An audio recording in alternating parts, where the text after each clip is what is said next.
Selamat datang di Tourism Channel. Hari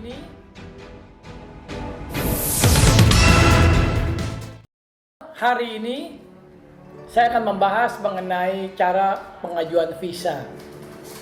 Jangan kemana-mana, ikutin terus sampai habis. Kalau mau visanya dapat di-approve sama kedutaan, ini penting sekali. Nonton sampai habis.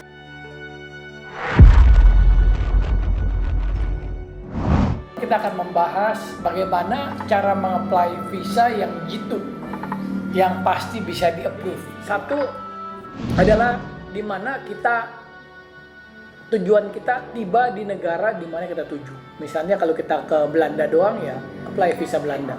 Kedua, masa tinggal, di mana yang paling lama. Misalnya kita kalau ada banyak negara di Eropa seperti Belanda, Prancis, Swiss, dan kita lama di Swiss, ya berarti tinggal kita proses ke visa Swiss. Ya, masa waktunya itu sekitar tergantung dari kedutaan. Umumnya paling lama 14 hari kerja. Kadang-kadang bisa terjadi sebulan. Kenapa? Karena kesalahan sistem dan lain sebagainya. Itu karena kedutaan memiliki haknya masing-masing, hak prerogatif katanya. Yaitu dari travel tuh nggak bisa membuat begini dan begono, ya kita akan ikutin.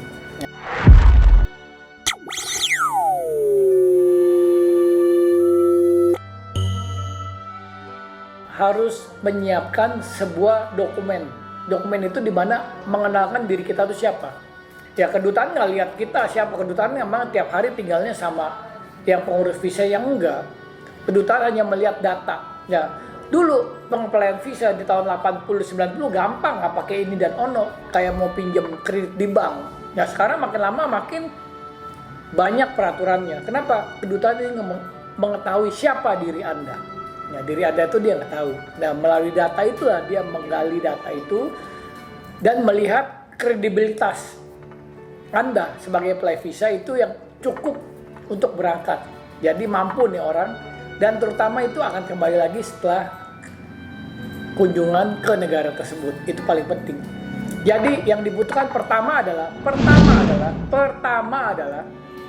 surat sponsor dulu. Nah, surat sponsor itu biasanya menerangkan siapa diri Anda, bekerjanya di mana. Ya, tiba-tiba orang bisa jalan-jalan jauh tapi nggak punya pekerjaan, dia juga bingung duitnya dari mana. Ya, jadi pertama adalah siapa diri Anda di surat sponsor. Surat sponsor itu harus ada kop suratnya, kop surat. Bagaimana kalau saya punya toko nggak ada kop surat? Ya biasanya pakai plat segel atau metrai untuk menyatakan absahan dari surat sponsor tersebut. Jadi surat sponsor itu bukti yang harus dilampirkan, itu harus ya. Lalu menerangkan diri Anda itu siapa. Satu, menerangkan diri Anda itu siapa, jabatan kerja, atau pegawai, atau seorang supir dan lain sebagainya. Kedua, siapa yang tanggung jawab. Jadi yang tanda tangan itu harus orang lain. Anda yang berangkat nggak perlu Anda tanda tangan. Yang tanda tangan itu orang lain, sponsor. Mungkin kalau Anda bekerja biasanya dari HRD, ya Human Resource Development, yaitu yang menandatangani suratnya untuk menyatakan Anda tuh bekerja di sana. Nah, sudah menandatanganin. Kedua adalah kedutaan mau tahu dari kapan berangkatnya ke sana, kapan tujuannya apa, untuk memberikan masa berlakunya visa dimulainya kapan. Kapan harus jelas, kapan mau berangkat ke sana. Jadi nggak boleh mau berangkatnya 20, tiba-tiba mundur jadi 15. Nah, pas mau berangkat udah nggak bisa masuk dulu karena harus nunggu 20. Ya itu yang nggak boleh. Misalnya kalau visa dapatnya tanggal 20, berangkat 21, ya oke, nggak ada masalah. Ya, jadi kalau mundur tuh akan diproses lagi oleh kedutaan. Biasanya itu harus firm, yakin. Umumnya di negara-negara maju itu mereka proses visanya udah pasti lah. Kalau di Indonesia kan kadang-kadang kita berubah-ubah sesuai dengan cuaca ya, berubah-ubah, besok begini, ntar begitu, ono begitu. Jadi membuat visa itu menjadi seru pengurusannya. Ya kalau nggak begitu ya nggak seru ya, banyak perubahan. Oke, nah setelah itu tanggalnya udah pasti, lalu mintanya visanya gimana, multiple atau single, ditulis aja. Jadi ya kunjungannya berapa lama. Nah, berapa lama di negara tersebut? Misalnya, saya akan berangkat tanggal 10 dan akan kembali tanggal 12. Nah, itu tulis. Akan kembali itu penting. Kata-kata menggaranti. Akan kembali. Akan kembali itu harus ada di surat sponsor. akan kembali setelah kunjungan selesai. Lalu siapa yang membiayai, itu penting. Yang membiayai. Kenapa? Supaya tahu ini perjalanan Anda, siapa yang mengeluarkan uangnya, Anda sendiri atau kantor. Nah itu harus jelas ya. Dimana kedutaan yakin bahwa Anda pada waktu keluar negeri itu nggak jadi gembel, ya minta sini minta situ ya. Apa sini mau gratis, itu mau gratis kan susah juga. Nanti mensusahkan negara yang kita kunjungin. Jadi dia harus lihat bagaimana keuangannya. Ya, setelah itu dia akan kembali lagi setelah selesai. Ya itu surat undangannya. Nanti saya kasih contohnya surat undangannya atau surat sponsornya ya, surat sponsornya. Saya akan kasih lagi surat sponsornya, di mana surat sponsor itu ada contohnya, yaitu baku umumnya. Jadi apa sih yang tertera di surat sponsor? Saya ulang lagi nih. 1, nama Anda, ya, jabatan Anda di surat sponsor. Kedua, yang tanda tangan tuh harus orang yang tidak berangkat, nggak boleh Anda sendiri.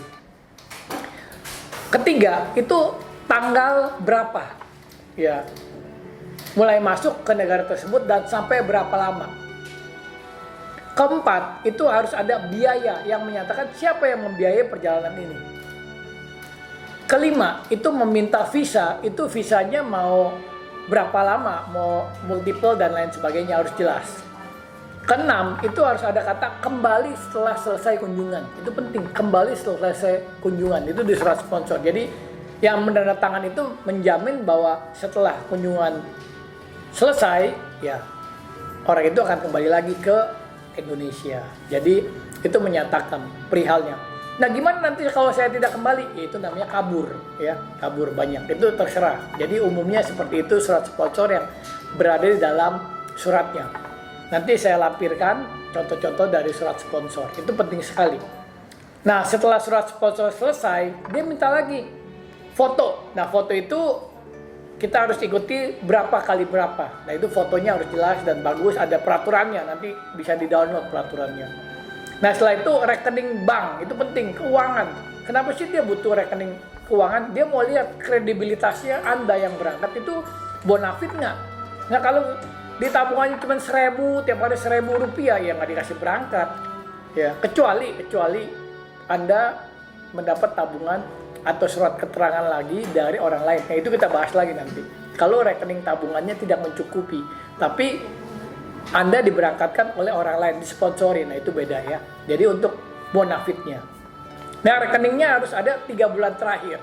3 bulan terakhir dari tanggal keberangkatan atau sebelum keberangkatan, 3 bulan terakhir.